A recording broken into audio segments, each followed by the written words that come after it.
19 کی شب مولا کو ضربت لگی اور امام نے یہ حکم جاری کیا کہ حسن بیٹا میرے صحابیوں کو کہو سارے اپنے گھروں کو لوٹ جاؤ۔ اب میں اس لیے یہ آہستہ آہستہ اس لیے بیان کر رہا ہوں کہ خدا را اس کو سنیے گا ضرور، لیکن محسوس بھی کیجیے گا، اس واقعے کو، اس درد کو محسوس کیجیے گا۔ امام نے کہا سب کو کہو گھروں میں لوٹ جاؤ۔ جب سارے چلے گئے، مولا حسن دروازے سے اندر داخل ہوئے۔ جب مولا علی علیہ السلام کے سامنے کھڑے ہوئے تو مولا کے کان میں رونے کی آواز آئی۔ مولا کہتے ہیں میں تو ابھی باہر حکم دے کے آیا ہوں کہ سارے گھر چل جاؤ، ابھی کون ہے اس وقت جو حکم دینے کے باوجود بھی دروازے پہ کھڑا رو رہا ہے؟ مولا حسن باہر آئے، کیا دیکھتے ہیں کہ گلی کے دروازے سے باہر اسبغ ابن نباتہ کھڑے ہیں اور زاروں قطار رو رہے ہیں۔ امام نے کہا کیا تم نے اپنے مولا کا حکم نہیں سنا؟ امام کا حکم ہے کہ سارے چلے جاؤ، اور اسبغ ابن نباتہ نے جو جواب دیا اس کا کنایہ یہ بنتا ہے کہ گویا اسبغ ابن نباتہ یہ کہہ رہے تھے جن کے قدموں نے ساتھ دیا وہ چلے گئے، میرے قدموں نے ساتھ نہیں دیا، میں نہیں جا سکا۔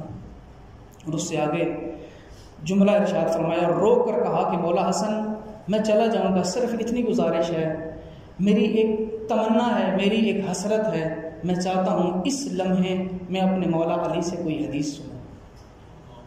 یہ ہوتا ہے علم سے پیار، علم سے محبت۔ کہتے ہیں میں اس وقت بھی چاہتا ہوں کہ میں اپنے مولا سے کوئی حدیث سنوں۔ مولا حسن آتے ہیں اندر، مولا علی علیہ السلام سے اجازت لیتے ہیں، بالآخر اجازت ملتی ہے، اسبغ ابن نباتہ اندر داخل ہوتے ہیں۔ مختصر کروں، اب منظر بنائیے گا تاریخ کی کتابوں میں، اور یہ جو واقعہ آپ کے سامنے پڑھ رہا ہوں بند تاریخ موسیٰ خسروی کی کتاب ہے جلد اول کے اندر لکھتے ہیں کہ جب اسبغ ابن نباتہ اندر داخل ہوئے، اپنا اپنا اندازہ جہاں بیٹھے نا اس مقام پر کچھ دیر سوچئے گا کہ مولا اپنے محبوں سے کتنا پیار کرتے ہیں۔ اتنی شدید ضربت لگی ہے، سر زخمی ہے، خون بہہ رہا ہے، پٹی لگی ہوئی ہے، اور محبت کا یہ انداز ہے۔ تاریخ والے کہتے ہیں اسبغ ابن نباتہ کو علی مولا نے اپنے سرہانے بٹھایا۔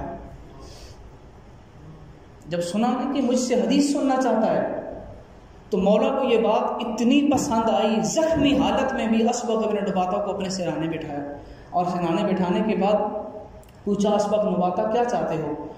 اسبغ ابن نباتہ نے کہا مولا صرف آپ سے ایک حدیث سننا چاہتا ہوں۔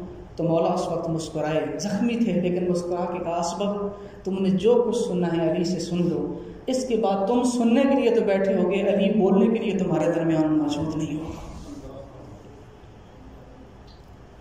اسبغ کو سرانے بٹھایا، بٹھا کے کہا اسبغ جس طرح تو آج میرے سرانے بیٹھا ہے نا، بالکل اسی طرح جب رسول دنیا سے جا رہے تھے میں رسول کے سرانے موجود تھا، اسی انداز میں جیسے تو بیٹھا ہے اور اسی انداز میں جیسے میں لیٹا ہوں، بالکل یہی منظر تھا۔ اور اس وقت حضور نے مجھے حکم دیا تھا علی جاؤ مسجد میں جا کے اعلان کرو۔ علی مولا مسجد میں گئے تھے، کہتے ہیں میں حضور کے حکم پہ گیا، مسجد میں جا کے اعلان کیا، اور وہاں پر 4 باتیں میں نے کی تھیں کہ دنیا والوں اللہ کا رسول پیغام دے رہا ہے، جو بندہ والدین کو چھوڑے، ان کی نافرمانی کرے، ان کی اطاعت نہ کرے، اور مزدور کو اس کی اجرت نہ دے، اللہ کا رسول فرماتا ہے اس پر اللہ کی لعنت ہے۔ پھر یہ واقعہ تفصیلی ہے، مختصر کروں، آخری جملے یہ تھے کہ یہ جملے کہنے کے بعد علی مولا فرماتے ہیں میں پھر دوبارہ حضور کے پاس آیا، اس کی وضاحت طلب کی، اور پھر جا کر جب مسجد میں میں نے مجمع کے دوران اس کی مزید وضاحت کی، تو اب یہاں پر توجہ کیجیے گا، منظر کیا ہے؟ علی زخمی حالت میں لیٹے ہیں، اسبغ ابن نباتہ سرانے بیٹھے ہیں۔ اب علی مولا نے آگے ہاتھ بڑھا کے خود اسبغ ابن نباتہ کے ہاتھ کو پکڑا، کھینچنے کے بعد ان کی انگشت شہادت کو مولا علی علیہ السلام نے خود تھام کے اپنے ہاتھ کے درمیان میں رکھا اور مٹھی بند کر لی۔ کیا انداز محبت ہے،